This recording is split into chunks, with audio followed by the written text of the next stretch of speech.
coaching staff spend day in, day out, night after night, carefully crafting game plans and strategizing for months during the offseason. Plan A is created and perfected, while Plan B and Plan C are developed, but ultimately not scoured over at a similar level of intensity. When you have your franchise quarterback heading into year 16, succession plans become an afterthought. The Steelers recently gave Ben Roethlisberger a 2-year extension worth $68 million, which was clearly not a vote of confidence in third-round pick Mason Rudolph's desirability as a starter. However, due to Big Ben's injury forcing him out for the remainder of the season, Rudolph has been given the reins to a highly talented Steelers team. As they head to San Francisco in Week 3 to face the 2-0 49ers, offensive coordinator Randy Fichtner's creativity will be tested. We'll see if he has developed a plan that will jumpstart Ben's young replacement, who did show promising signs when he took over in the second half of last week's game. Unless Fichtner can become more creative, the Steelers will struggle against the 49ers. When the 49ers play man coverage, the Steelers don't have a wide variety of tricks to attack that type of defense. This is largely a 1v1 matchup type of offense. There aren't too many open receivers running free because of the offensive scheme. It's easy to call an offense with he who shall not be named number 84 and Juju Smith-Schuster,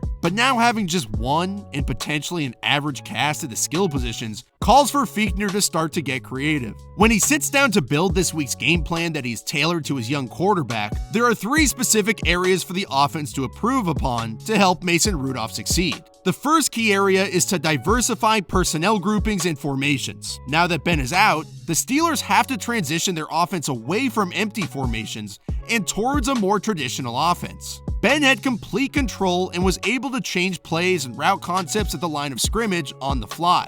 When Rudolph came in, the Steelers got away from their empty formation 11 and 1 personnel packages and started to bring in 12 and 13 personnel packages with 2 or 3 tight ends to bolster the running game. Good offensive play callers are able to bait defenses. They lull them to expect a certain route or concept, and then they capitalize. Fichtner has showed that he is capable of doing so, but will have to gain consistency in this area to help Rudolph succeed. In last year's Week 17 matchup against the Cincinnati Bengals, in the first quarter, wide receiver James Washington motions into a flanker position. This type of motion is one I've seen called Ringo, Orbit, Peel. It's all different ways of saying the receiver is motioning to the same side that he came from. For the sake of this video, we'll call it Ringo. This Ringo motion paired with this route begins to train the eyes of the defense, and after a few times, the cornerback starts jumping that route. Washington runs a quick out route. The motion initially brings the cornerback inside so that the receiver can have more space outside the numbers. In the second quarter, Washington is once again Ringo motion to the flanker position and attacks the defender's outside hip. Though the play is a run, Washington's route baits the cornerback outside, reinforcing that if he sees the quick out route again, he better bust his ass outside.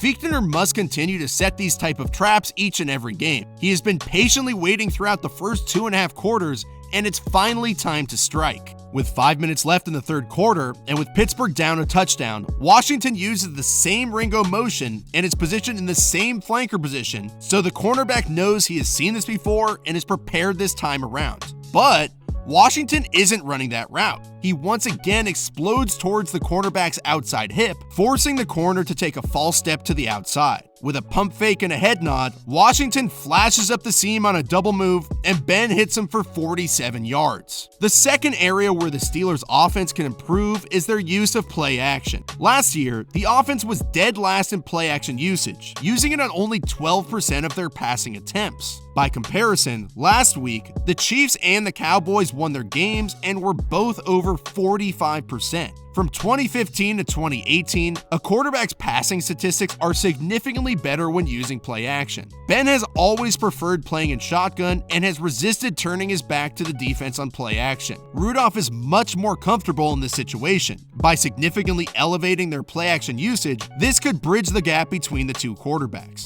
We saw this begin to unfold when Rudolph entered the game. 31% of his 19 attempts were from play action. Here on the 2-yard line, the Steelers are in their 3 tight end personnel package with only 1 wide receiver. Rudolph sells a hard play action fake to the running back, while tight end Vance McDonald releases as if he's gonna block the cornerback, and then cuts inside with an angle route. The play action sucks in the hook zone linebackers, completely clearing out the middle of the end zone for an easy touchdown. Play action has to be a crucial aspect of their game plan going forward. The third part of the Steelers' offensive plan should be to break some of their obvious tendencies by diversifying the play designs within their offense. In Week 1, New England laid out the blueprint on how to stall out this Pittsburgh spread offense by using cover one man and consistently challenging the Steelers' wide receivers in press coverage. The Steelers' receivers are flat out not as intimidating as in previous years. They've combined for 8 drops in the first 2 weeks, and Dante Moncrief, their projected number 2 receiver coming into the season,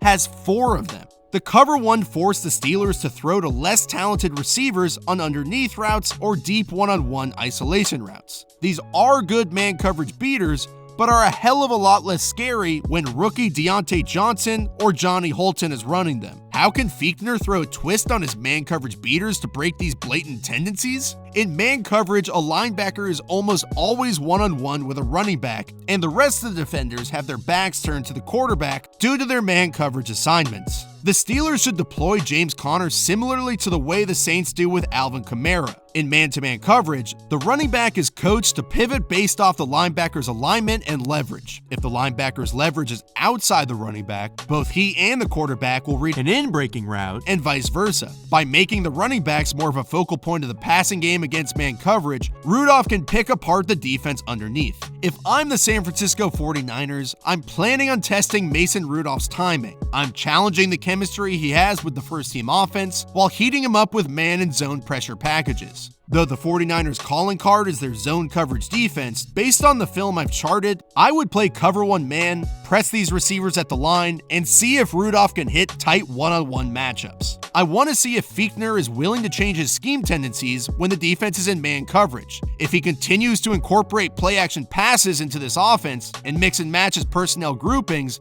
then first-time starter Mason Rudolph will be set up for success as his journey unfolds. If you enjoyed this video, make sure to subscribe and turn notifications on so you can check out my future videos.